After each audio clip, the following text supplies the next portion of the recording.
There's a big difference between I can do different and I can do better. There's all kinds of stuff like we could sing take after take and I can do something different each time. But whether it's better than the first take, not always, And noticing that is a good thing to be aware of, It's a good skill to have, to know that, you're not changing things for the better, you're just changing them. Hey friends, welcome to the Sour Notes podcast, the podcast where musicians get curious about their inner critic, self-doubt, and the darker side of the creative process that we don't often hear about. I'm your host, Roxanne Potvin. I'm a singer-songwriter and a lifetime sufferer of my own inner noise. And every other week, I invite artists to share their stories and insights on this somewhat inconvenient reality. Today you'll hear my conversation with Matt Andersen. Matt is a blues and roots-based singer-songwriter and guitarist from the East Coast. His career spans 20-plus years, worldwide tours, and many recognitions, but playing live remains at the center of it all. We chat about his new album, why he loves co-writing, pre-show rituals, reading a room, and what music really means to him.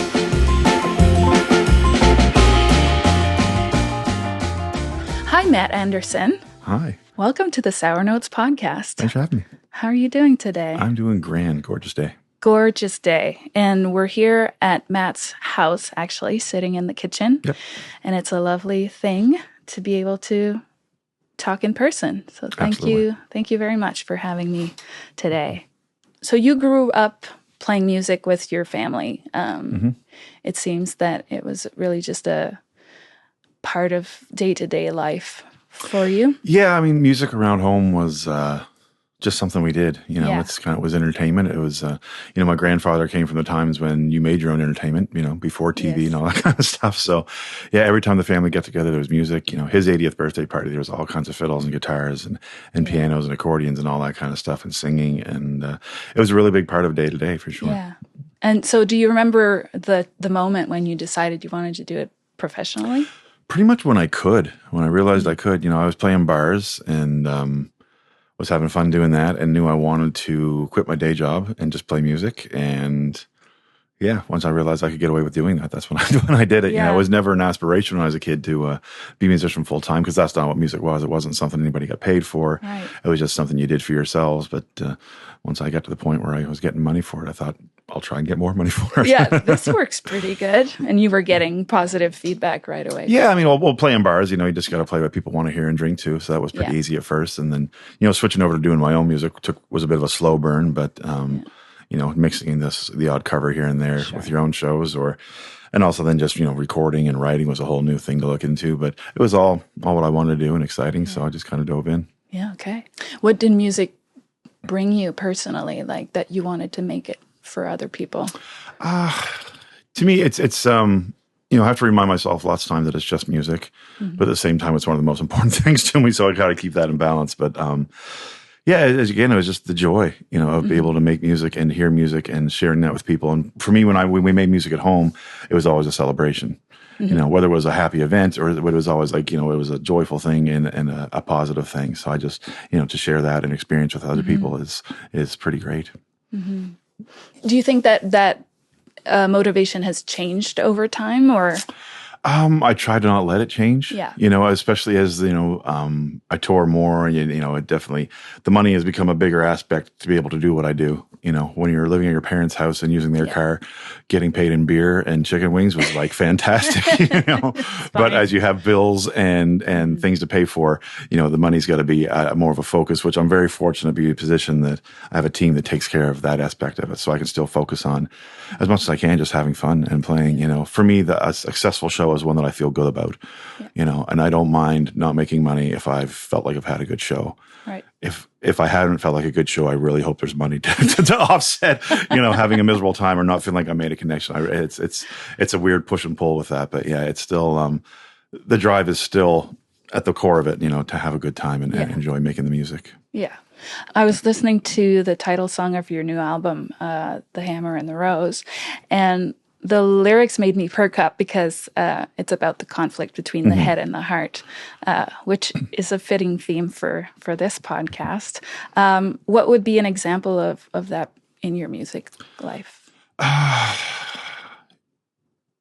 early on, for sure, there was always, I let the thoughts of, are people going to like it? Am I going to sell enough? Am I going to be able to get gigs off of this?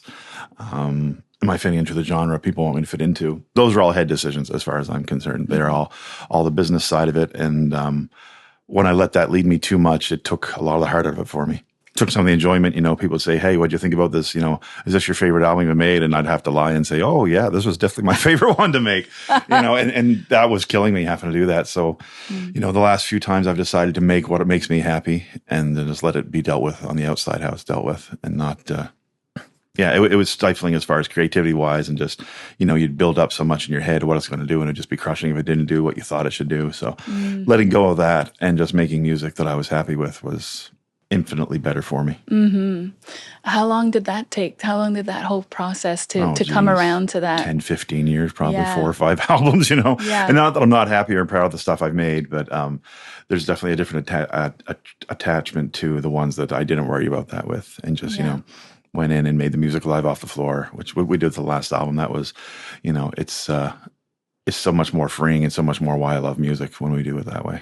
It was never, I guess, that I didn't like what I did or wasn't, it didn't feel great. It was more that I felt like I could have done more of me in it each time, if that makes any sense. So I guess that was the disappointment in myself, was that I didn't, let go of that other stuff enough as much as I could have. And I feel like I could have gotten something better in my eyes. And it might not have made a difference to the outside world of how it sounded. It might have just been, kept a guitar part that I liked more or something like that, or done something different. And simple things. But again, what got me through it, though, was being able to play shows. It all comes down to that for me. That's, I love making records. I love being in the studio. It's a really cool process. And I love being able to just, focus on the creative side and not worry about the entertainment side.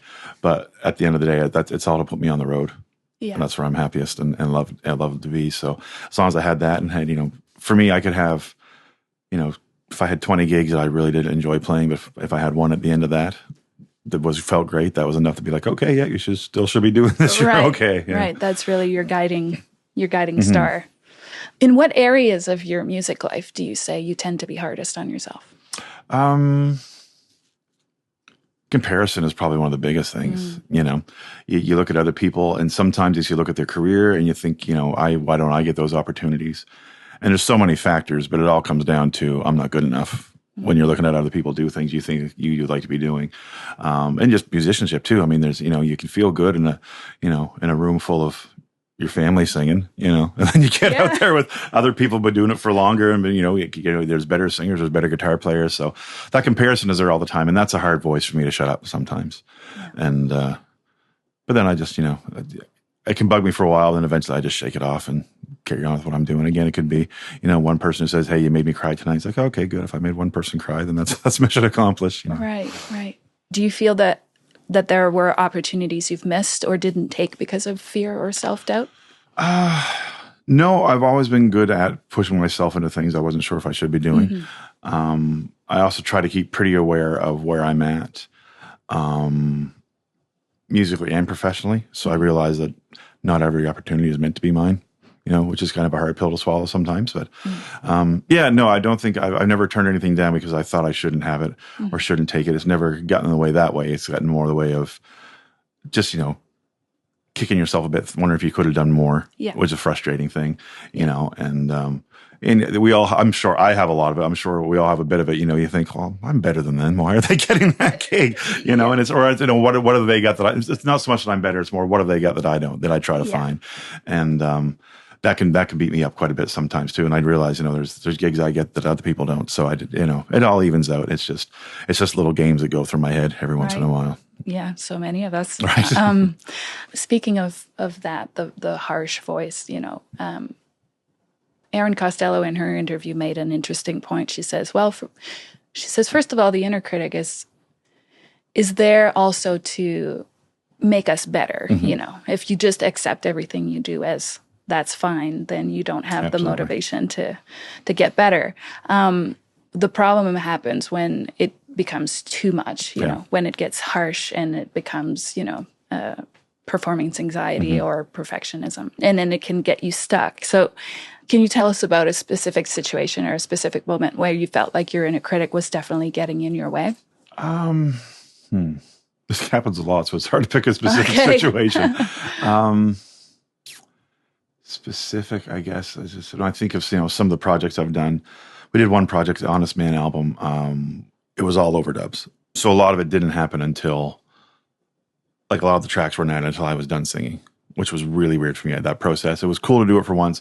Don't think I'll ever do it again, just for the fact I'd missed playing with people. And I listen back and I think I would have reacted differently to what was going on, and it was, I guess, one of those things. I picked it apart quite a bit because it just felt so foreign to me, I think. But it was also a really good lesson for me to learn that's, I need to have musicians in the room. And that's, ever since then, I've always done live off the floor. It was a good lesson learned, I guess, that's not how I want to make music. Yeah. I can see how some people do want to, for sure, but it feels like karaoke to me. And I don't want to record karaoke. It doesn't feel right. Doesn't feel good to you. In those moments, did you ever figure out ways to soothe yourself out of it or snap yourself out of it? Or what do you do in those moments to not kind of stay stuck in a funk? A big thing is for me to step back and look at where I'm at, Again, very fortunate to be in the position I have. I've got a management team, I get to travel the world playing music. I've done some really amazing things. If I read my own bio, sometimes oh, right. I've done some cool stuff, Yeah. So it's just sometimes it's the same as, I don't know. It always feels like that we've all got a grass is greener perspective of the industry sometimes, when it's pretty green where I'm at. So I just have to remind myself of that sometimes. Yeah. You have a very fond relationship with playing live, it seems. Seems like that's your comfort zone. Yep. What emotions come up typically for you before a show? Before a show, when I was younger, it was nerves. Yeah. And nerves would ruin me. My throat would go, my hands would get shaky. So I'd have no idea how I trained myself to turn my nerves into energy.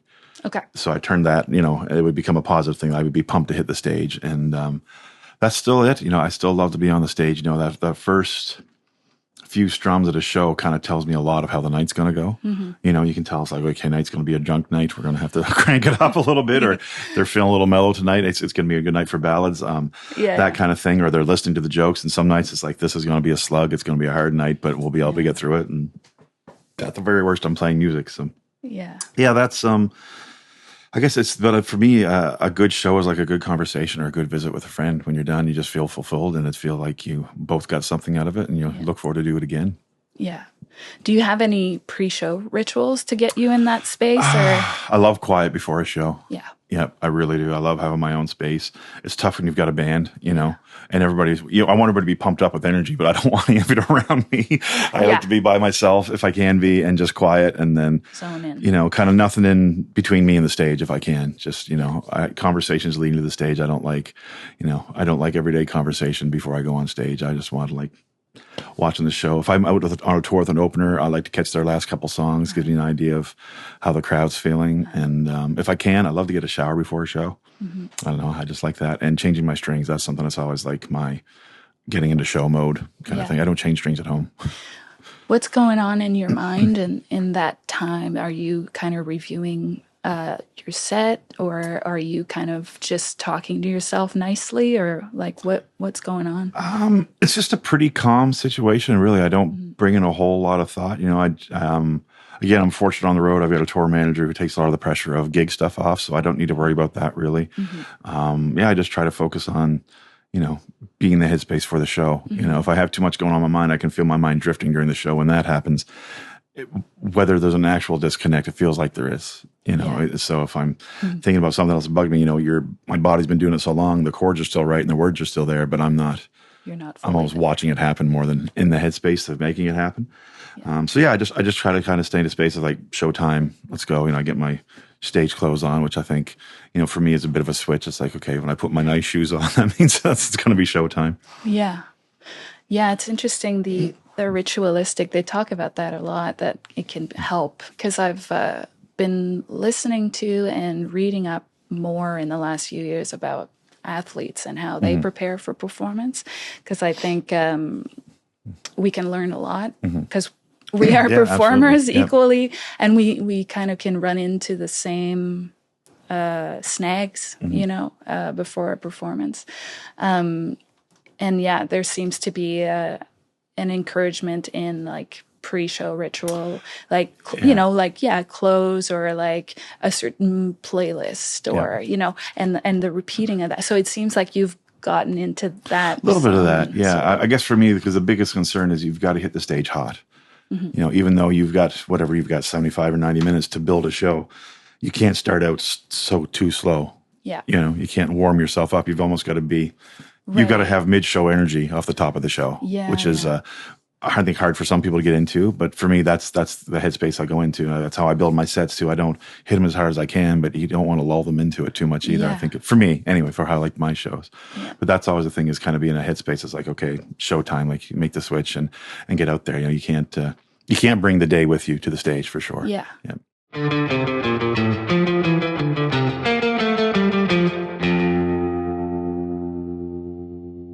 So you play and have played most of your shows solo, like 90% or? Yeah, up until the last couple of years, I would say 90% feels about right, Which, I mean, is definitely added pressure, I would imagine, because it kind of falls on you. Once I've gotten to the comfort zone of that, though, not having to worry about anything else on stage is great. You know, I can change tempo. If I've got a burp, I can hold a bar for a little longer. Like, there's all kinds of things. It's just, you know, the freedom of that is really great. I like the solo. I do a lot more talking in solo shows. I do feel like the audience is more part of the show in a solo one. Yeah. Because I'm telling stories and jokes and that kind of stuff. But when it's the band, I don't talk as much because there's 9 people on stage and a lot of talking at those kind of shows. You know, and usually if the band, it's a later billing kind of thing, end of the night, people don't want to hear too much talking. I wouldn't if I was out front. I'd rather just hear music, you know, smack me in the face, you know, keep me happy. And so it changes that way. So, I mean, the solo show, it's definitely where I'm more comfortable. You know, I've got to kind of change gears a little bit with the band because you've got to be more conscious of what else is going on. You've got to listen more, you know, because you've got to make sure everything is working the way you want it to work. Yeah. So there's a little bit more of a producer element sometimes when I'm doing the band stuff, because I've got to listen to all the parts and make sure it's all coming across the way I want it to come across. So that settles in after a few shows. Right. I'm lucky to get to do both. I love playing with people. I mean, I would not ever want to give that up completely. But, you know, if I ever had to go one way or the other, it would be solo shows most likely. There's more of an intimacy. There definitely is. It's kind of how I grew up with music. You know, it was more, you know, guitars in the kitchen kind of vibe. It wasn't, you know, we didn't have the opportunity to go see a lot of bands. So that wasn't something that always, you know, my love of music didn't come from seeing on stage. It came from seeing at home. You know, it's a joy to play with people, but I guess it's a different kind of connection. I feel like the connection with a band show is more the energy with the audience, and the connection with a solo show is a little more closer to the heart, I think. Yeah, I totally get that. When it comes to mistakes, though, do you find, since you're all alone up there, do you find that you beat yourself up about mistakes, or you just the only thing that sucks about mistakes now is they're going to be on YouTube for the most part. Yes. Right? It's just like they're just going to be always over and over again, and it's always there. And it's like you can literally go and search the specific day you played and the song. And that's kind of a drag. But I mean, for most part, it's I've always been more of a believer of music is, as long as the passion is there, within reason, mistakes are kind of part of what makes it great, you know? And in the moment, somebody going a little bit flat doesn't bug me if they're really digging it, you know. When it gets to just, you can't sing on key, that's different. Yeah. But when it's a mistake because you've been pushing all night and your voice goes a little flat because you're hoarse from singing 90 minutes, that's part of what makes it special and, you know, unique, I think, for sure. Yeah. You know, I don't want to say mistakes are unique. That sounds like an excuse to screw up. But no, I don't beat myself up too much. And there's sometimes, you know, and I don't hide it well when it's me or anybody on stage. I've had to train myself on stage when I hear a screw up not to look at the person. And it was never like, why did you screw up? It's like, what's going on? Like, was that me? Was that you? Yeah. And that just looks bad on stage. But when it's you by yourself, sometimes I laugh it off. And I'm not afraid to stop and start again. You know, if I come out and it's like, well, that's not what you guys paid for. Here, we'll go for that again. You know? From what I understand, from what I hear you say, you seem to rely on your instincts and intuition a lot when you're performing. Are you somebody that prepares the show in advance, or do you sort of let it fly, or somewhere in between? Somewhere between. I mean, if I'm doing a string of shows and you start to fall into like, okay, this set list works, you know, I know you did tours with Stuart McLean as well. Mm-hmm. And Stuart was, his first few shows of the tour, like they were editing and changing the show until they taped. And it was all to get up to that point. So, the show from day 15, from day one, was not completely different, but there were definitely lots of changes. So I've always kind of taken that, I start out with a set list that feels good. And then, at the end of the night, I realize that didn't work. So I'll switch that up from night to night. And then I'll kind of get in that mode of playing that same set list. But at the same time, for solo shows, I have probably 30 songs written down. Because I'm not feeling, okay, this set list just isn't the one that's connecting tonight. And I don't want to be on stage and looking like I don't know what I'm going to play next, because that's when people start yelling out things and it gets confusing. So I always have just a list of songs like, okay, I'll just play that, give that one a try kind of thing. Or, sometimes I'll get off stage and completely forget that I knew a perfect song for the moment I was looking for. So I kind of always have those down. So that the solo show is fairly free form that way. I usually started out the same way, which has a few songs that kind of lets me know which ones they're digging the most, and then I can kind of steer from there. Mm-hmm. Band shows are a little more locked in just because it's kind of hard to make, 9 people switch on the fly. Yeah. But, but again, it's anytime I've had band shows, it's a little bit of heads up hockey, I try not to do solos in the same order, or, not to get too locked in, because it gets locked in, it stops losing its vibe a little bit, and you can see when a band's been doing a lot of shows and not mixing it up, I think. Yeah, and maybe that's where the danger of getting a little disconnected can happen, right? Absolutely. You can totally get into muscle memory mode, I think. It's very easy. And when you get to a certain level of professionalism and musicianship, it doesn't really affect the show that way. I think there's a level, I guess I feel like there's, even on my worst days, there's a certain level I don't go below. Yeah. Just because, you're good at what you do, hopefully. You can put that out there, but there are days when it's better, and I always try to make sure that it's always having a better day than just a passable day, I guess. Did you ever, in terms of feeling connected and feeling the connection to the audience, do you often or sometimes find that you can feel totally connected and you think it's going super well, but somehow the audience is not responding the way you think, or the opposite, like where you think you're not connecting at all, and then after the show, it's like the best show anybody's ever seen? I've definitely had that one happen a lot, the one where I'm not feeling it, but the audience is. Right. It took me a long time playing in the UK to realize they just don't react to music the same way I was used to. That really threw me off. You'd feel like at home you play a solo and people are into it right away. There, it was just, I was getting nothing till the end of the night. Like, that was fantastic. Thank you so much for coming. It's like, where were you for the last hour and a half? I really could have used some feedback. The first time you toured the UK, was that just kind of hard the whole time, or were you able to bounce back? It was a couple trips before I realized why. I got to play in a school, and as they were bringing the kids in, they're all dressed the same. They didn't make a peep on the way in. It's like, oh, you're trained to. It wasn't a question of disinterest. It was, that's how they're taught you respond in public. Yeah. If somebody's putting on a song for you, you listen. So it was, once I figured that out and I realized that them topping their toes was them really digging it, I was like, okay, first I'll look for the tapping toes. Yeah. And it just took a while to get used to. Yeah. That was the biggest challenge there. The first couple times it really freaked me out, because it's like, okay, they're not liking it, but at the end of the show they did. So I had to look for signals of people liking things, and eye contact is a big thing. And I also had to look at my head as like, they're standing in front of you for 2 hours. They aren't here because they don't want to be.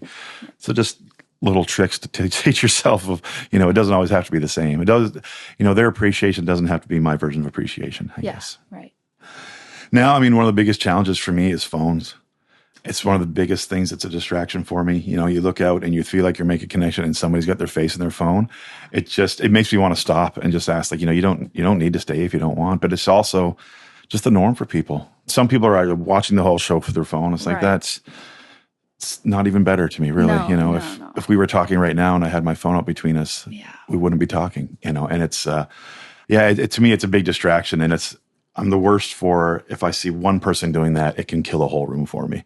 So that's a really hard thing for me to get over, when, to just ignore somebody who's not paying attention or not, Right. They're paying attention in their own way, I guess. They still buy CDs at the end of the night, but I don't know why they're up front. When you're up there by yourself too, you've got nobody else to look at on stage. It's just you and the audience. So if the connection isn't between you and the audience, you're just by yourself. Yeah. Did you ever have a night where you weren't able to get yourself back, or you just kind of went into that being hard on yourself, and it was just the end of that? Sometimes, I had couple times, I think, a call from home right before going on stage, that I shouldn't have had a call from home. I learned that from a friend too. He's like, you don't take calls from home. Doesn't even matter if it's a good call from home. Don't take it before you go on stage. Mm-hmm. It didn't make sense when he said it to me till I got the shitty calls going on stage. Like, now I get it. Because it just stuck in my head the whole time. And I'm the kind of person that if I think, okay, you're screwing this up, I can't automatically switch from screwing it up. I just kind of keep thinking about how I'm screwing it up till the end. And again, I don't know if that translates to the show or not, but in my head of how the show went, it definitely sits there. Yeah. Yeah, that's an interesting thing because you can, in our profession, I think there can be so much of that where you don't feel good, you're beating on yourself, mm-hmm. you feel like shit about your performance or how things are going, but on the outside, it doesn't show at all. You know? Do you find that can be a lonely place, or do you talk about that? No, I mean, you've got to find somebody who gets it. Yeah. Which is a tough one. Getting done a show I don't feel good about, then somebody comes and says, hey, that was great. In my head, I'm thinking, what were you watching? Yeah. That makes you say that. So that's not the person to talk to. And, I don't share that with the audience. You don't want them to know. You don't want them to, at the end, be like, oh, yeah, that was great. He's like, yeah, I didn't enjoy that at all. That would be crushing, right? That's not, that you can't put that on people. So, no, it's not something I talk about a whole lot because it's people who get it and understand that it's just an internal thing and it doesn't, it shouldn't affect the audience and they shouldn't know about it, really. I don't think they need to know about that. But, it's not something I put out there a whole lot, really, until now, I'd say.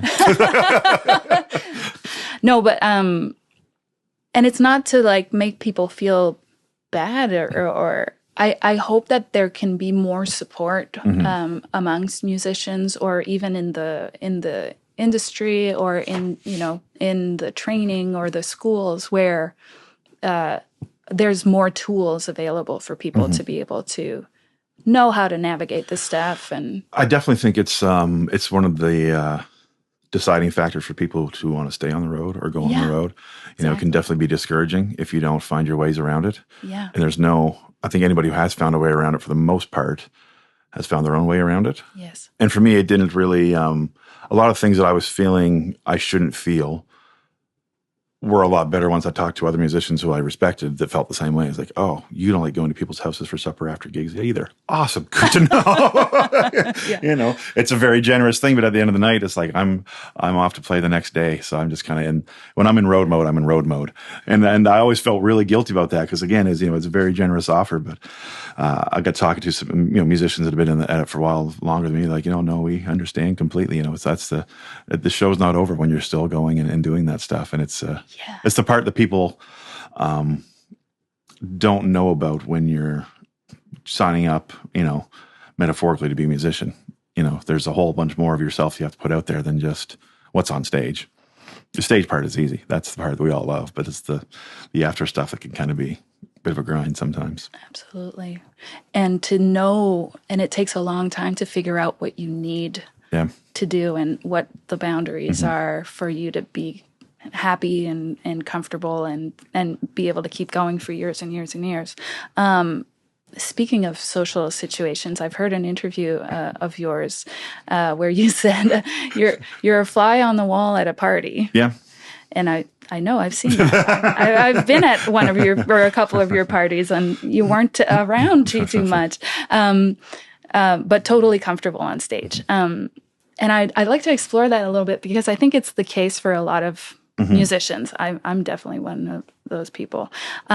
So what do you think it is about the stage that makes you feel okay about being open and being seen versus just a normal social situation? I don't know what it is. It's the microphone for me, though.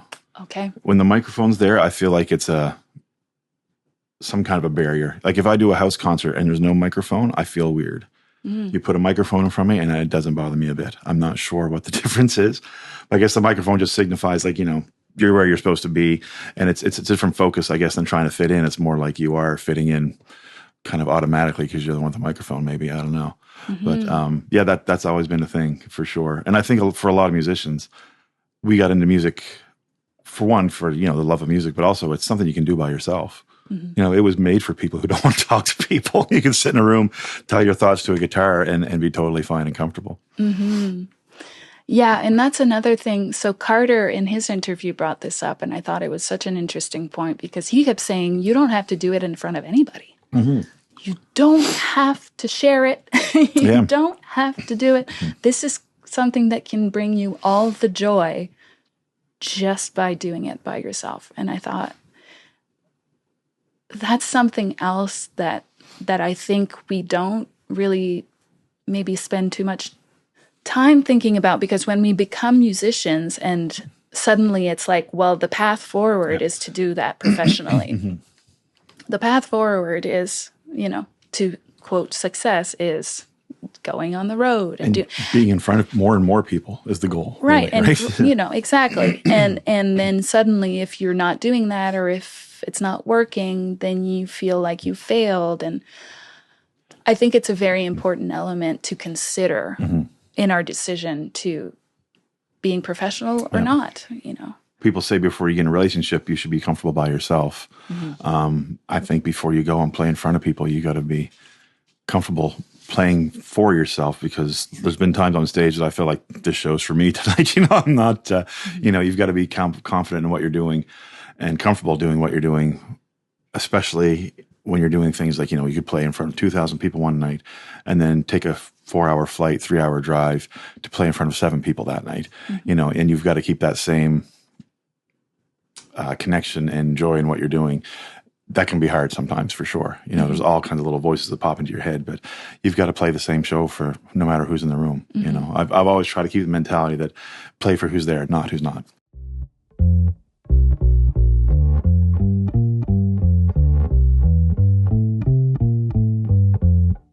Do you get critical in your songwriting process or any creative process besides that? Not in the process of writing, but more in the results, for sure. You know, hearing some songs, it's like, that's the kind of song that I wish I could pull together, you know? And yeah, you know, and you feel good about something you've written, and then you hear something you feel better about that didn't come from you. And it's kind of like, how do I get to that point? You know, that's where the comparison starts to get in the way a little bit. But I mean, again, I've learned to be content with where I'm at. Not everybody is going to be the best songwriter. You know, not everybody's going to be the best guitar player, the best singer.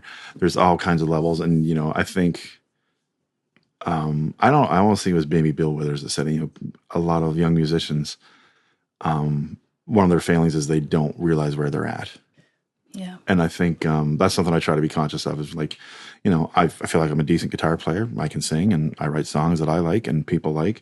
So that's, you know, and you can always work to get better, but not to, you know, let that get in the way of thinking you aren't good enough or that you should be better, I guess. I don't know. It's having more realistic I think, you know, everybody thinks, I mean, I know I'm not going to be filling stadiums, and I'm okay with that. Pretty thrilled to be going out and do what I do. I know I'm not going to have a Taylor Swift career. I'm totally cool with that. I understand why I don't, and I don't think I should. You know, so I think, but there's a lot of people who beat themselves up. I don't know if unrealistic is the word to use, but I think it's more unaware than unrealistic, that people just don't realize, you know.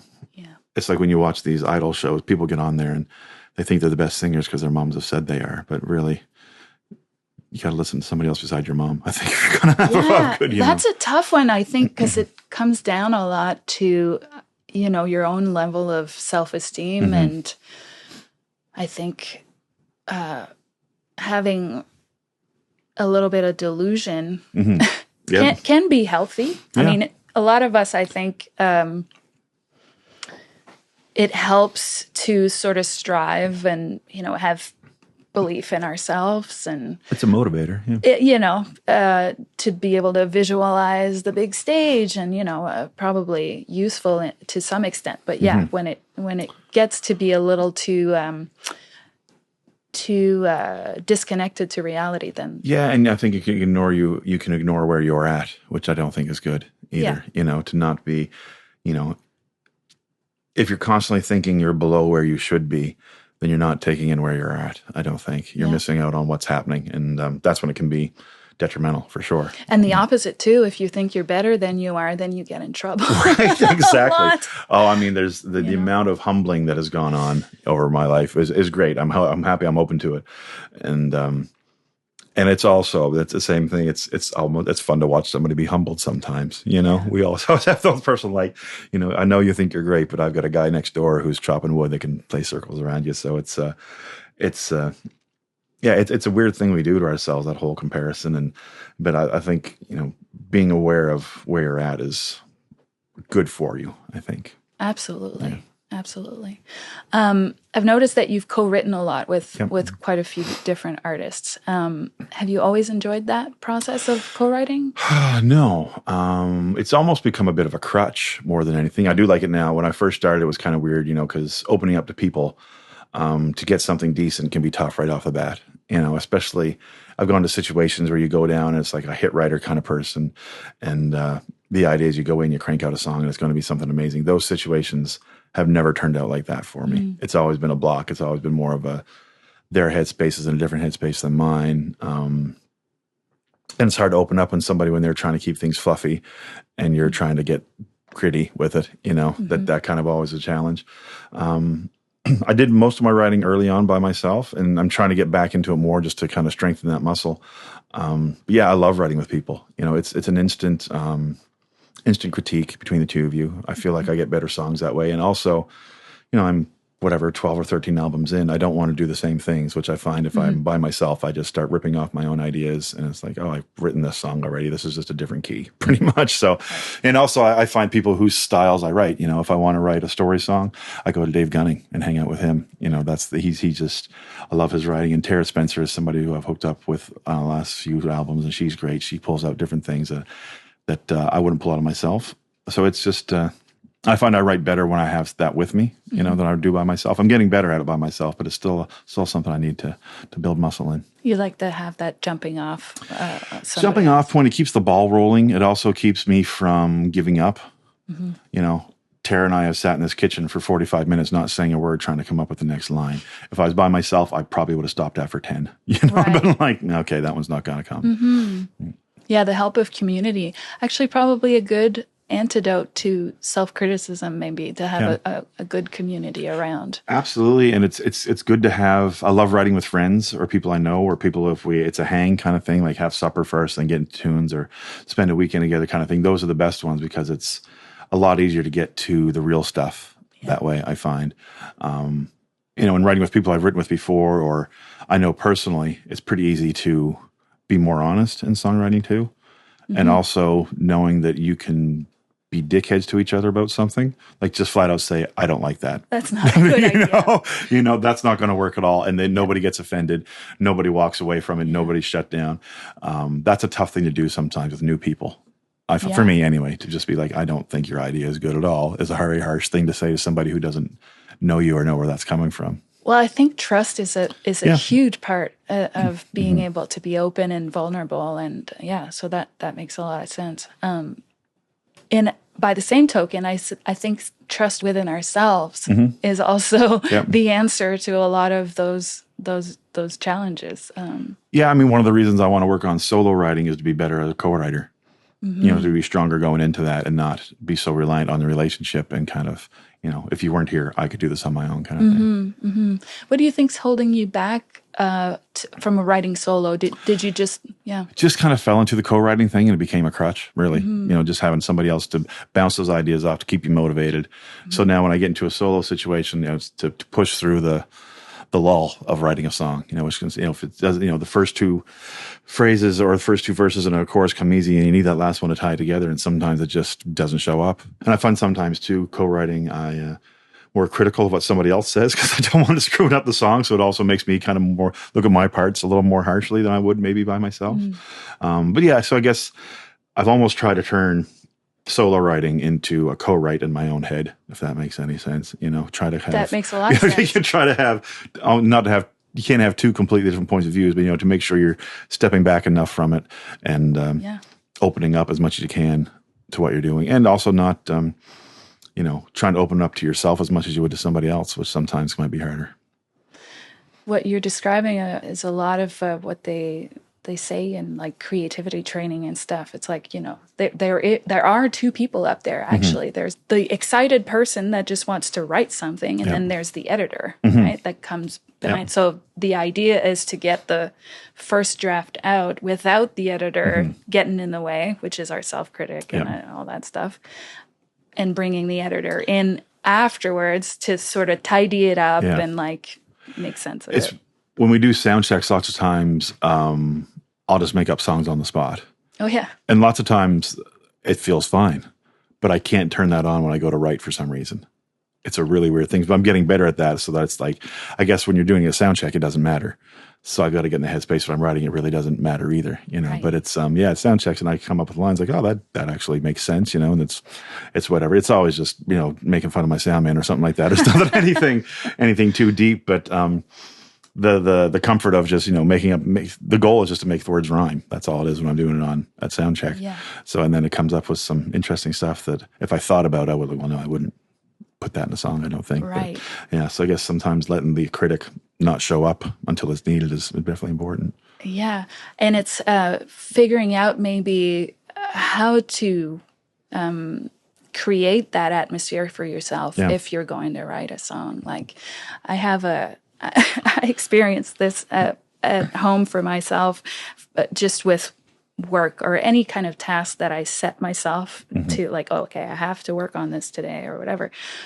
I have an aversion to sitting at my desk because my desk means we're working and my brain wants to have nothing to do with it.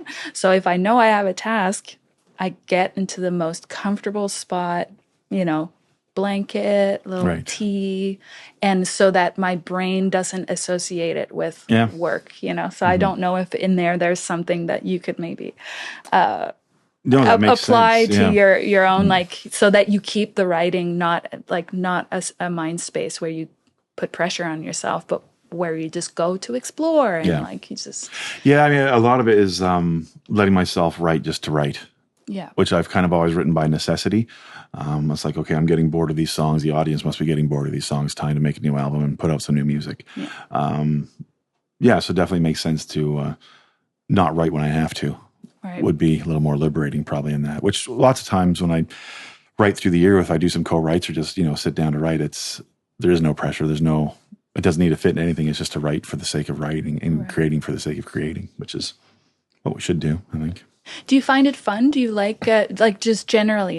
Is songwriting something you enjoy doing, or are you just more of I write songs because I need material? I'm kind of half and half on that. I do like writing.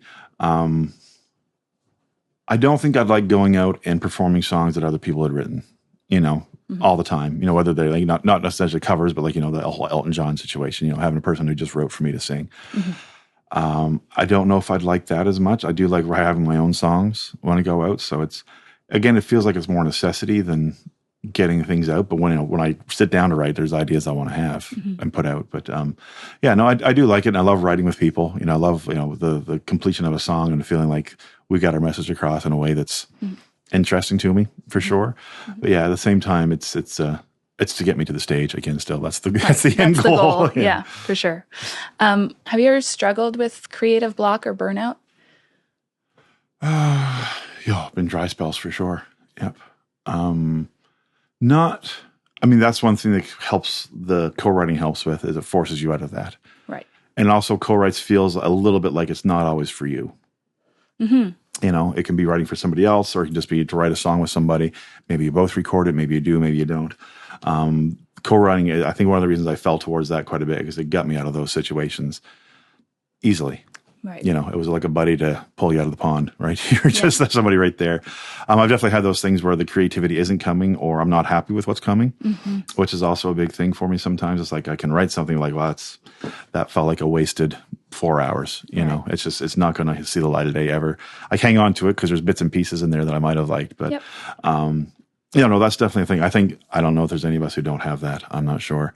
Yeah. I guess you hear of guys like Roger Miller who wrote 300 songs a year, but he might have recorded 7 of them. Well, yeah, and that's what they say, right? You got to write badly to then get to the good stuff. Yeah. Because we were talking a little bit about before we started recording during the pandemic. You said that you had a dry spell for a long time. And that wasn't. There was a part of me that felt guilty about not writing because it felt like I've always said I just don't have the time to. Now I've got literally months that turned into a couple years of where I could just do nothing but write if I wanted to. I didn't have any touring to keep up with. I was at home. We got a great spot that we totally free to do whatever I want. And there was no drive to write. There was no drive to pick up a guitar. I think it was kind of one of those things. My body was just like, and my mind and heart was just like, we don't need to do this right now. Just take a break. Yeah. And it was a forced break, and it was awesome. It was great. When I went back to writing and playing, it was brand new for me again. Yeah. I almost cried the first show that I played. That's awesome. It was just, I knew I missed it, but I didn't realize until I get on stage. But I also didn't think I realized I needed a break from it as much as until I got one either. Yeah. Yeah, that's good. And so you were able to kind of keep the guilty feelings in check. Yeah, a little bit. At first I felt, then once I accepted that it was okay, I enjoyed that time off. Yeah. For quite a while. I definitely enjoyed just doing stuff around home. The only thing that was hard about was, I had that time off and I couldn't go visit family, which was a drag. But once that opened up, it was just like, well, this is the best of what I can have right now. I was in a fortunate position that I didn't need to worry about not working for a bit, which I really realized was a very, very fortunate thing not to have to worry about that side of it. But yeah, it was a nice break to just shut off and not even think about making music. Sometimes that's the best thing, actually, to, like you say, to come back to it fresh and be excited about it all over again. Absolutely. Yeah, and not even have to worry about it a little bit. I'm sure like when athletes have the summer off or whatever, the season off, they've still got to worry about being in shape when they start up again. Right. I didn't have to worry about that. I was like, I can just not play music and then play music and be right where I was when I came back, Yeah, that's awesome. What recharges you outside of music? Family, friends. Yeah. Cooking for them, pretty much. Yeah. That's, cooking became the closest thing to music for me. For whatever reason. I guess the whole idea of creating something for people to be able to bring together and enjoy. So yeah, I love that. That's my recharge. When we come home, my girlfriend's a big part of that. She's always keen to get together with people. When I get off the road, I'd be good for 4 or 5 days to not see anybody. But that's just, I think we all kind of have a little bit of that. But for sure. Yeah, she's always keen, we've invited out for supper, and I've learned to not say no. On the road, I can say no to things because it's my time, my show, and all that. But when I get home, it's like, nope, I'm not the dude anymore. So let's go do something. And it's always good. It's always way better for me than being a hermit. And before I leave, I always try to have something we do. If it's a long tour, have a get together with friends before I go. Give myself a recharge before I hit the road. When do you know that you need to step back and rebalance yourself as a human being outside of being an artist? Sometimes I don't know until I have to. Right. What does that look like? It's almost a disconnect from the music more than anything. It's almost, I get home and, the guitar doesn't come out for a while. When I get together with friends, it's very seldom is music part of it. Or we have music and there's music going on, but it's very rarely I want to get the guitar out and jam right now. Yeah. I'd kind of rather just be a friend than be a musician at that point. And and sometimes it's just, it almost feels like, I don't know how it was for you on the road, but I wouldn't get sick till I come home lots of times. Your body, for whatever reason, knows okay, we can't let the walls down. We need to stay in shape. It's almost like your brain is saying, nope, you're not allowed to get sick. And it's like the second you land home, you're out for 4 or 5 days, just wiped, and your body's, you get a cold or whatever it is. It kind of feels the same way with, getting back to what you need is you don't realize you need it until you've got it again, I guess. And I'm weird when I'm on the road too. If I'm going out for 2 weeks or 6 weeks, I don't get antsy to get home until the last 2 or 3 days. Yeah. It's just something I've built up in myself. You're not getting home, so don't worry about getting home. Right. Yeah. And the same thing when I'm home for a while. It's like I don't get antsy till it gets really close to time to go on the road again. Then it's like there's signs that's it's time for you to get out of the house. It's time for you to get back on the road and get back into hotel rooms and get on stage again. Yeah, you miss the lifestyle. Absolutely. Yeah. Being stationary is a really weird thing for me. And the business part of me too is I like having stuff to do because it makes me know that things are still happening. Right. Sitting home, there'll be all kinds of stuff coming up, but if I'm not doing something, it starts to feel like I'm not doing anything. It's over? Kind of it's like nothing's happening. If people wanted to hear me, I'd be playing kind of thing. So yeah, that kind of gets in my head too when I'm home for too long. And I'm just so used to moving, and it's definitely something I miss when I'm not out on the road. music continues to sustain you. Yeah, absolutely. It's not having it definitely showed me how much I missed it, and it also kind of brought into light too, is like, I can survive without it if I have to, it's not, again, as I don't know if we were talking about on mic or off mic, but you don't need to play in front of people for it to count. Yeah. And it doesn't need to be your name on a marquee for it to count. It doesn't need to be a sold out show for it to count. All those things that become markers in the industry of what success is, that's not what music needs to be. It can still be, friends at the house playing. It can be, playing in a Legion and seeing the old couple dance. That makes me as happy as anything else does. Absolutely. It's so important to, come back to that sometimes, because you can lose sight of. Yeah, I've got a friend who runs a bar in Fredericton, and I haven't for a while, but he always did his St. Patty's thing, and it was the least amount of money for the most playing I've ever done, but I still love doing it when I could do it. We start at 10 a.m. and go till 2 a.m., and I think we got paid $300 in corned beef and cabbage, and we played the same tunes for probably, that whole time. We just recycle the tunes pretty over much and over. We do the Irish thing pretty hardcore for the whole day, and then nighttime is like, okay, we can play Mustang Sally now. The crowd had switched over, the hardcores had gone home, and it was just the kids out of that night. So, but I love that gig, Yeah. And there was, playing it with friends, and it was just it definitely wasn't for the money. So some gigs, like I said, it's like I'm happy I'm getting paid because you're not enjoying it. But the gigs I've enjoyed the most are when you don't worry about the money at all. Yeah. Has your definition of success evolved over time?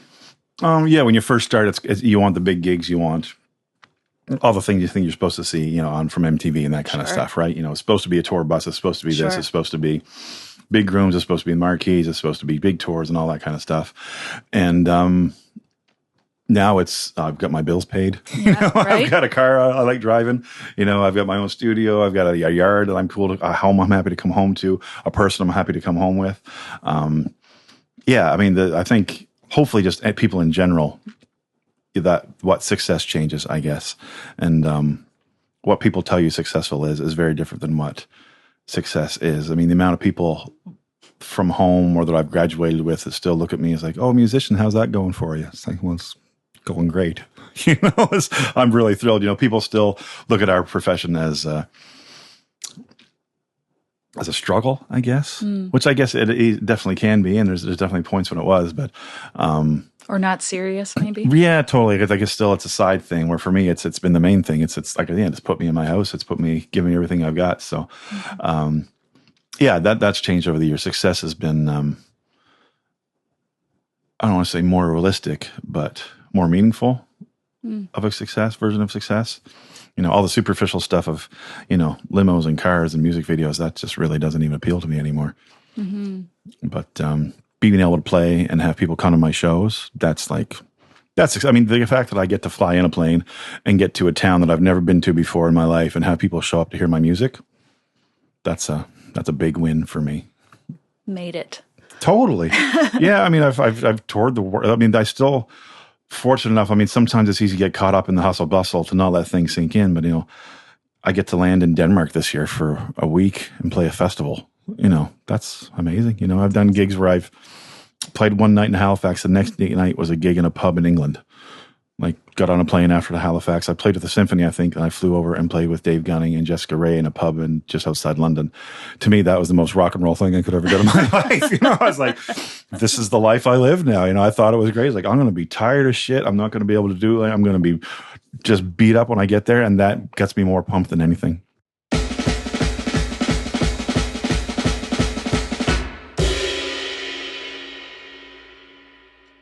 Way Ahead of You is another song off your new album about not letting people's opinions get to you. Was that always your attitude, or was there a time when you took people's opinions to heart? It was definitely when I was younger. Pretty much my whole career, other than really early on, online wasn't quite a thing yet. Yeah. Once we got online a lot, you're putting music out there, you're putting videos out there. Guest books started being a thing on your webpage, all that kind of stuff. That's when you start to get people's messages and notes and opinions. And I could put a video up and have, all kinds of positive stuff, but one negative thing would just reel me for a day or longer. It would totally throw me into a spin of maybe they're right. Maybe this is the worst thing I've ever made. And I've since got over that for the most part. You know, even with the newest album, there's some people who are saying this is the most you thing you've put out. Finally, this is the album I've been waiting for. And right underneath it, somebody's like, why did you waste our time putting this out? It's like, I don't know, dude. I don't know. So it's still out there. So that's definitely been a thing that people are, I mean, people's opinions are one thing. I guess we're also in a world of where people make an effort to put you down, which is, those are the frustrating ones. It's like, if you don't enjoy what I'm doing, that's cool. You know, and if some people said that, it's like, this just isn't my favorite album, which is totally fair. I've got favorite albums of other people. When people make a point of putting you down, that's the stuff that gets really frustrating. And that's the stuff that works me up the most now is like, why would you make an effort to be an asshole to somebody? Yeah. Like, you've got to be bored to be doing that. But I just gotten back to, if I'm happy with it, then that's good enough for me. You know, and also, if I make something I'm only kind of okay with and people don't like it, then I'm kind of like, well, yeah, I kind of agree. I did that to myself. Right. Or if, you know, at least, you know, then you can kind of say, well, I'm not really happy with these. You can't really defend it. But if I'm happy with it and they don't like it, then it's a lot easier to accept. It's like, well, I am. So yeah, I don't need to worry about your thoughts on it because I'm the one who's got to be singing it. So. Yeah. Getting to that point is pretty liberating. Yeah, I guess I took that from a friend when we were in Memphis. We went down to the Blues Challenge, and his thing was more of a rock and blues kind of thing, which is not what they were looking for. And he can do the straight up blues stuff, but he said, I don't want to win doing what we don't do, and I also don't want to lose doing what we don't do.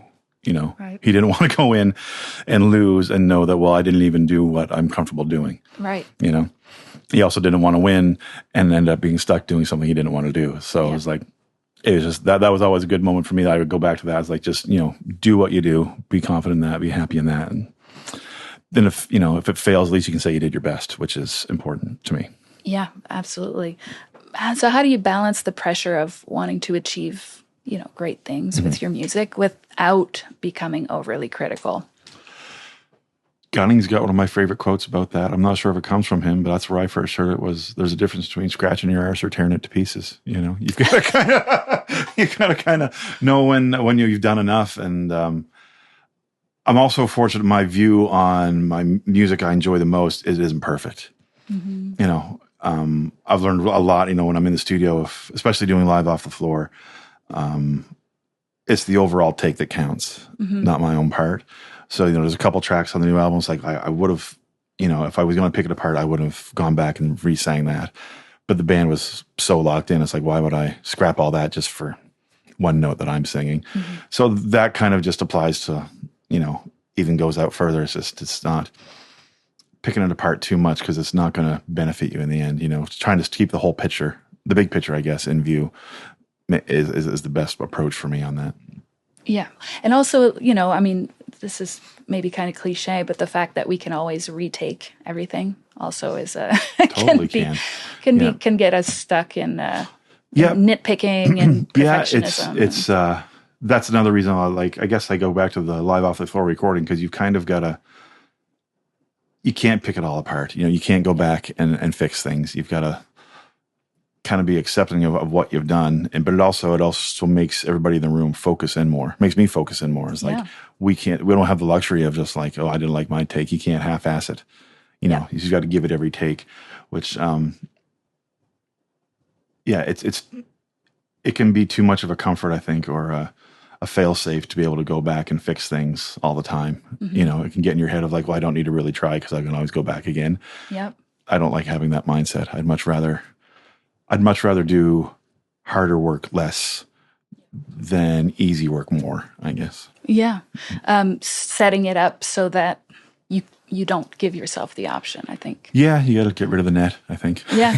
No, and like you say, it's really important to be discerning between this was a really good moment, this was a really good performance, and, but I didn't like this about it, so I'm going to, you know, finding the balance there is important. Yeah, I think a lot of it comes down to, you know, trusting who you're working with and knowing yourself well enough that, like, I can do better. And for me, there's a big difference between I can do different and I can do better. You know, there's all kinds of stuff, like we could sing take after take and I can do something different each time. But whether it's better than the first take, Not always. It can be different for sure, but whether it's going to be better, and noticing that is a good time, a good thing to be aware of. It's a good skill to have, to know that you're not changing things for the better, you're just changing them.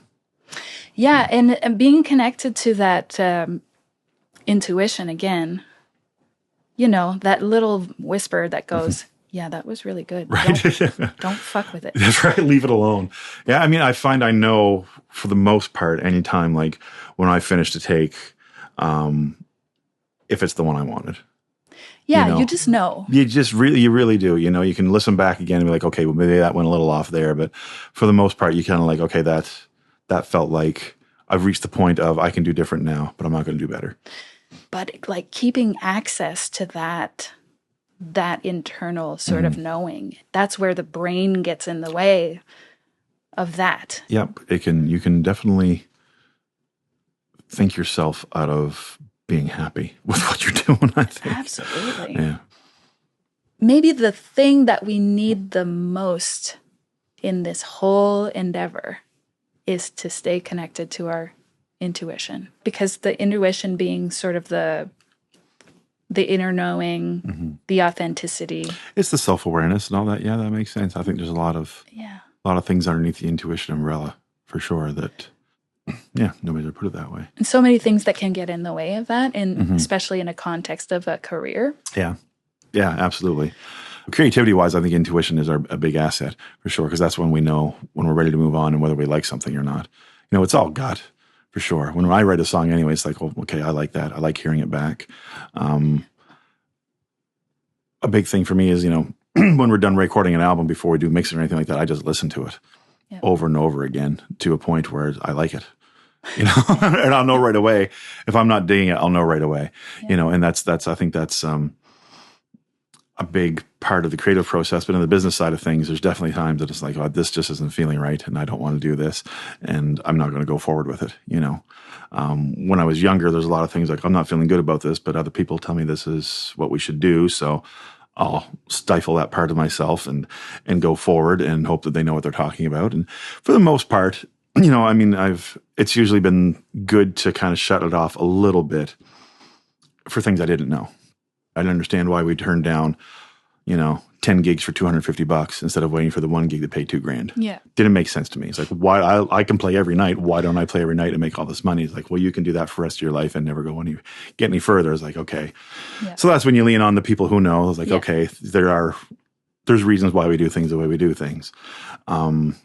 Trust plays a big part in that. Yeah, for sure. And I think, your intuition and things you know about, absolutely go with your intuition. And then realizing there's things you don't know that maybe keep your intuition in check, maybe, I guess. Yeah. Or yeah. Yeah. It's not because and that's that's a whole other thing. Your intuition isn't always the first thought you have in your mind either. Like that, right. That can be a bad idea. Just a bad idea. Yeah. No, I've definitely learned, again, I'm really fortunate to have the team I have, and it's a trust thing. I've learned that I have to, the things that they know, there's a reason why they do what they do and I do what I do. I've got them on my side because they know about things. They look at things differently than I do.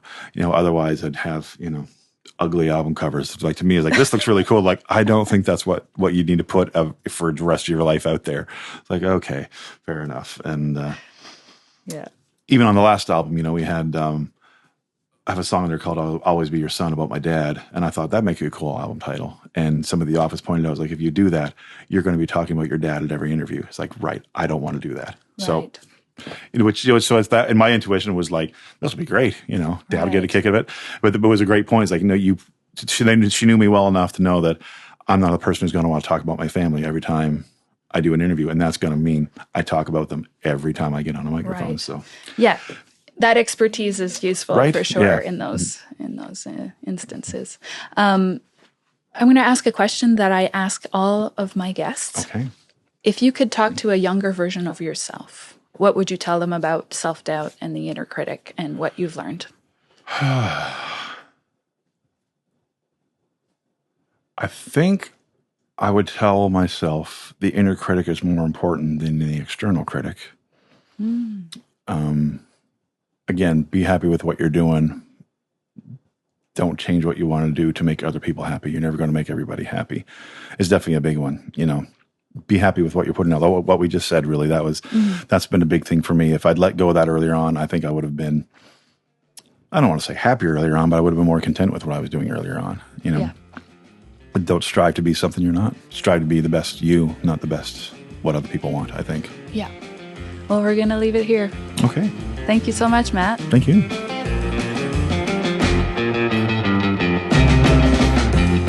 That's it for today's episode of Sour Notes. Huge thanks to Matt Andersen for sharing with us. You'll find all links to our guests in the show notes. If this episode resonated with you, you can follow us on Instagram at sournotespod. And don't forget to leave a review. It helps more musicians find the show. See you next time. Sour Notes is a Flipped Canoe production, editing by me, Roxanne Putway.